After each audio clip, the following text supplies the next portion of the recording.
Good afternoon বন্ধুরা, সবাই কেমন আছো? আশা করি সবাই ভালো আছো। আমিও খুব ভালো আছি। তো আজকে মঙ্গলবার, নিরামিষ। তো বুঝে পাচ্ছি না কি রান্না করব।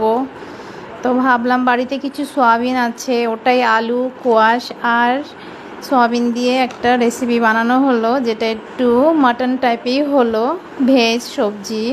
তো প্রথমে টক দই, পেঁয়াজ, কাঁচা লঙ্কা, শুকনো লঙ্কা গুঁড়ো আর আদা রসুনের পেস্ট দিয়ে কিছুক্ষণ মেখে আমি রেখে দিয়েছিলাম।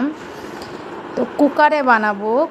প্রেশার কুকারের মধ্যে জিরা, কাঁচা শুকনো লঙ্কা আর গোটা গরম মশলা দিয়ে ফোড়ন দিয়ে সবজিটাকে দিয়ে ঢেলে দিলাম। তারপর নাড়াচাড়া দিয়ে আমি একটা মশলা দিলাম। এটা কি বলো তো বন্ধুরা?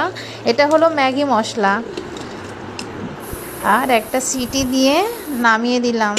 শর্টকাটের রান্না সয়াবিন। তো আজকে হয়েছে প্রেশার কুকারে, কারণ শরীরটা আমার খুব খারাপ। তো আমার রান্না করতে ইচ্ছে করছিল না, কিন্তু ছেলের জন্য তো আমাকে রান্না করতে হবে।